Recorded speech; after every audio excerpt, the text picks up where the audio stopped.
Today, we're going to make an incredibly delicious pastry.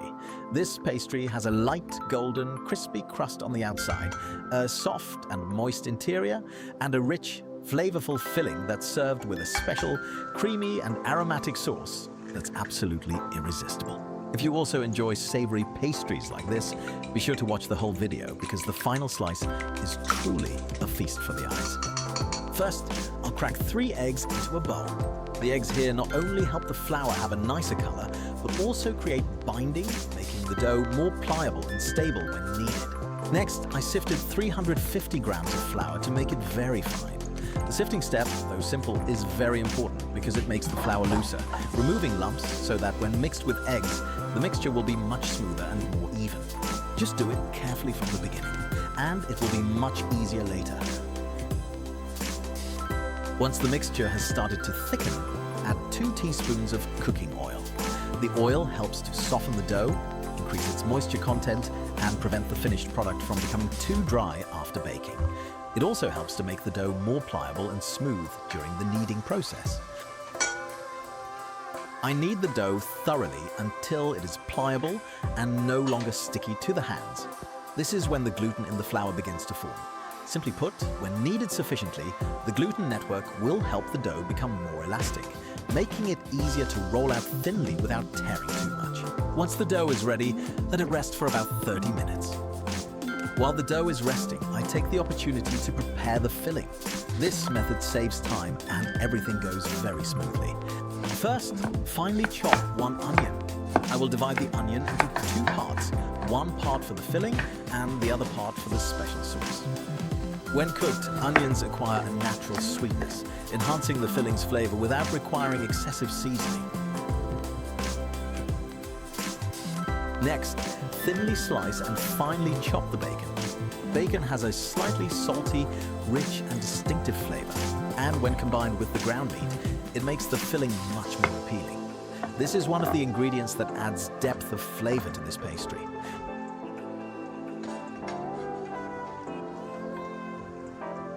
Next, I finely chop the garlic. Garlic is almost always the key ingredient in introducing the aroma to many savory dishes, and this one is no exception. Just sautéing the garlic makes the kitchen instantly inviting. Now I'll add the butter to the pan. Melting the butter creates a very pleasant, rich aroma, and also gives the filling a more mellow flavor compared to using only cooking oil. Next, I add the garlic and sauté until fragrant. This step requires medium heat, as the garlic is best when it's just fragrant. If the garlic burns, it will taste bitter and affect the filling as well. I added the onions and bacon and stir-fried them together. At this point, the onions started to soften, releasing their sweetness, while the bacon gradually developed a rich, savory aroma that was very appealing. Just stir-frying it this far already shows the potential of this dish. After sautéing everything until fragrant, I add this mixture to 300 grams of ground meat and cilantro. The ground meat will be the main base of the filling, making it soft, moist, and full-bodied. The cilantro will add a layer of fresh aroma, preventing the richness of the meat and cheese from becoming overwhelming.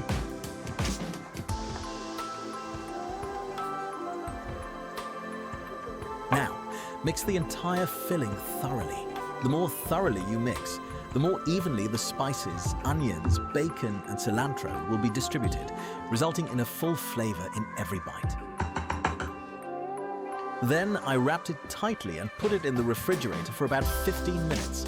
This cooling step helps the filling firm up, making it easier to wrap and giving it a neater appearance when placed inside the pastry. After the dough has rested sufficiently, take it out. At this point, you will find the dough softer, smoother, and much easier to work with than before.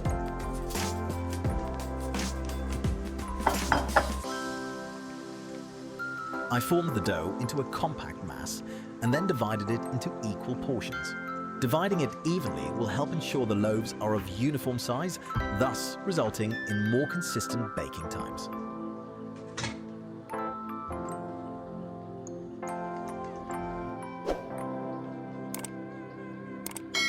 Then I used a rolling pin to roll each portion of dough very thin.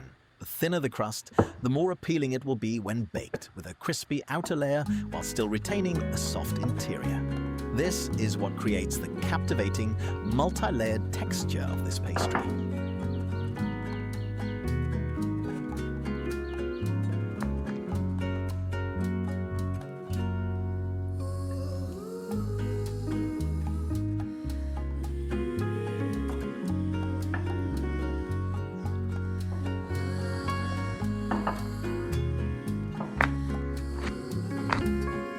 Now I'm going to prepare the shredded cheese. Shredded cheese is easier to spread evenly, helping it melt uniformly when baked, clinging to the filling and creating a very appetizing, stretchy texture.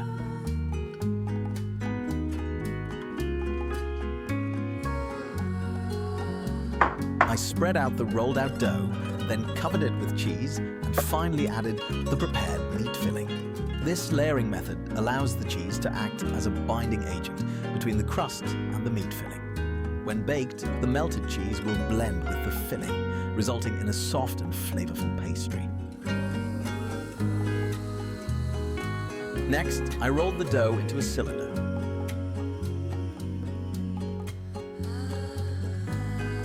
At the end edge, I brush on egg yolk to seal the edges of the pastry.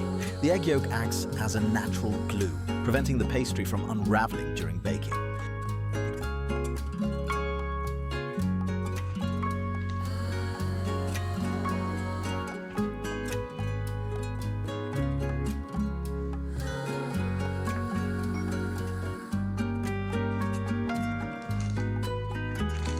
I continued to brush egg yolk all over the surface of the cake. This is a very effective trick to make the cake turn a nice golden color after baking. It looks so tempting, I want to take a bite right away. Now I'll bake the pizza at 200 degrees Celsius for 20 minutes. This temperature is sufficient to cook the crust, giving it a golden brown color, ensuring the filling is evenly heated and the cheese inside melts. While we wait for the pizza to bake, we'll make the special sauce. First, I chopped the tomatoes into small pieces, then pureed them. Tomatoes are the main base of the sauce, providing a natural sweet and sour flavor and a very appealing color.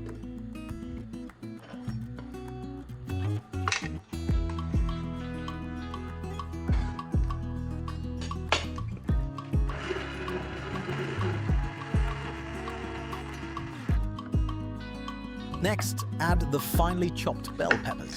The bell peppers will add a subtle sweetness and unique aroma, giving the sauce more depth than just a simple tomato sauce.